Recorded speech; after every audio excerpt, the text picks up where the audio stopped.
आप देख रहे हैं खबर तो समझिए और आपके साथ मैं हूं विवेक। चंद्रयान-3 को हमेशा हमेशा के लिए यादगार बनाने के लिए प्रधानमंत्री मोदी ने बड़ा ऐलान कर दिया। अब हर साल 23 अगस्त को नेशनल स्पेस डे मनाया जाएगा। ग्रीस दौरे से सीधे बेंगलुरु पहुंचे पीएम ने वैज्ञानिकों के बीच यह भी घोषणा कर दी। मामा दूर थे, लेकिन अब हम ये कर सकते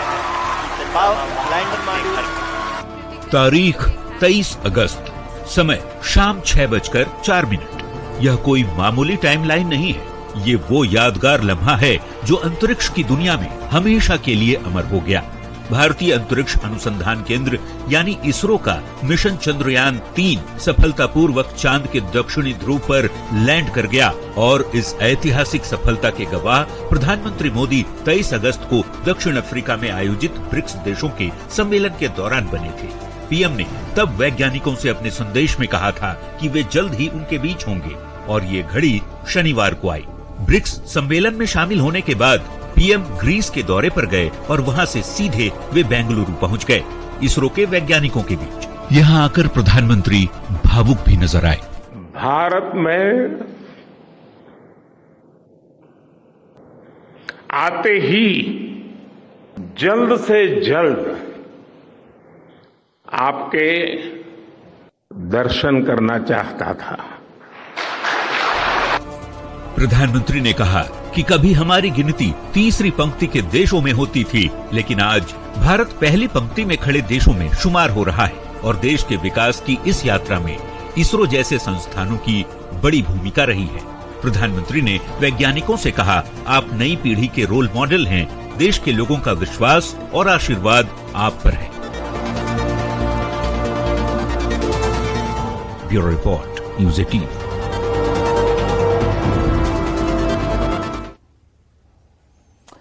वैज्ञानिकों को पीएम के सलाम के मायने को जरा समझिएगा। 23 अगस्त को भारत का चंद्रयान-3 चांद के साउथ पोल पर उतरा।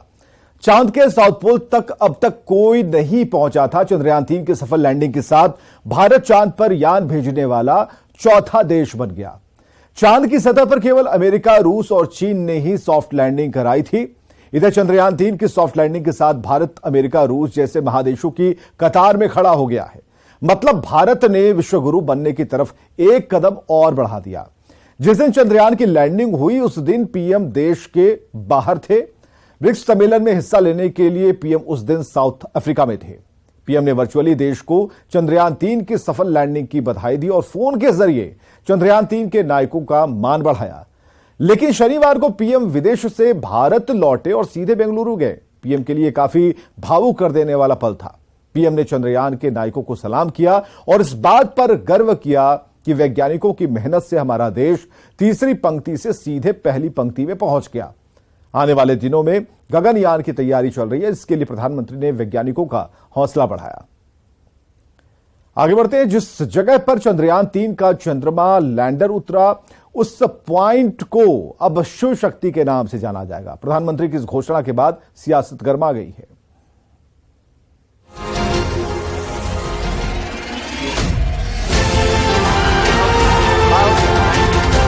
जिस स्थान पर चंद्रयान-3 का मून लैंडर उतरा है, अब उस पॉइंट को शिव शक्ति के नाम से जाना जाएगा। जी सही सुना आपने। 23 अगस्त को शाम 6:04 पर चांद के जिस दक्षिणी ध्रुव पर भारत का चंद्रयान उतरा था, अब उस जगह को शिव शक्ति पॉइंट के नाम से जाना जाएगा। इधर प्रधानमंत्री ने शिव शक्ति पॉइंट का नामकरण किया। शिव शक्ति के नाम से जाना जाएगा। और उधर देश की सियासत गर्म हो गई। सबसे पहला सवाल कांग्रेस नेता राशिद अल्वी ने उठाया। राशिद अल्वी ने कहा, क्या चांद की जमीन मोदी जी की है जो नामकरण कर रहे हैं? क्या चांद की उस धरती के मालिक हैं प्रधानमंत्री जिसका वो नाम रख रहे हैं? कल को कोई दूसरा देश वहां पहुंचेगा, वो अपना नाम रखेगा। प्रधानमंत्री सिर्फ राजनीति कर रहे हैं, इसके अलावा कुछ नहीं कर रहे हैं। शिव शक्ति नाम रखने पर विपक्ष की तरफ से उठाए गए सवाल पर बिहार बीजेपी के प्रदेश अध्यक्ष सम्राट चौधरी ने भी पलटवार किया है। और शिव शक्ति ही इस देश के प्रतीक है। जिन लोगों को यह प्रतीक नहीं बुझाता, जिनको पाकिस्तानी अच्छा लगता है, तब उसको क्या कीजिए। अब नेता जो कहें, जितनी सियासत करे और भले ही चंद्रयान 3 के लैंडिंग पॉइंट का नाम शिव शक्ति रखने पर सवाल खड़ा कर रहे हो, लेकिन शायद ये आपको भी नहीं पता होगा कि जिस जगह पर चंद्रयान 1 टकराया था, उस जगह को जवाहर पॉइंट नाम दिया गया था। अगर तीनों टच पॉइंट के नाम की बात करें तो पहला चंद्रयान जहां टकराया था उसे जवाहर पॉइंट नाम दिया गया था।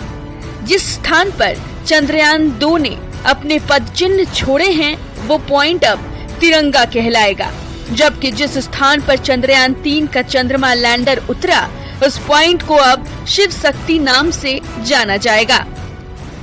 यानी 2008 में कांग्रेस की मनमोहन सरकार ने पंडित जवाहरलाल नेहरू के नाम पर चंद्रयान 1 के टकराने वाली जगह का नाम रख दिया था। तब तो किसी ने सवाल नहीं उठाया था, फिर शिव शक्ति नाम रखने पर सियासत क्यों? न्यूज़ 18 के लिए पटना से शैलेंद्र के साथ ब्यूरो रिपोर्ट।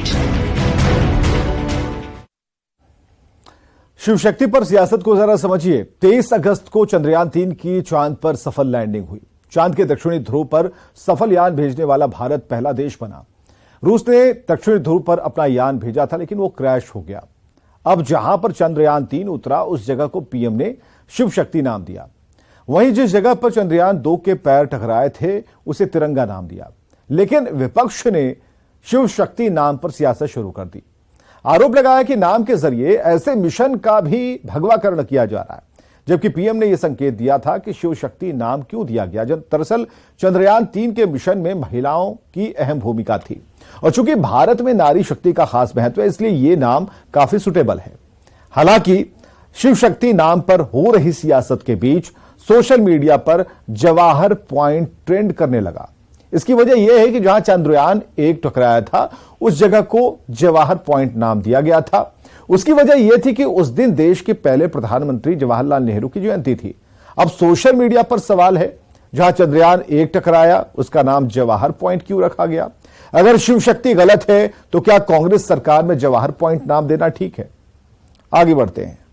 अब बात एक और जश्न की। पहली बार बिहार लोक सेवा आयोग यानी बीपीएससी के दफ्तर में जश्न मनाया गया। वजह थी शांतिपूर्वक शिक्षक बहाली की परीक्षा का संपन्न होना।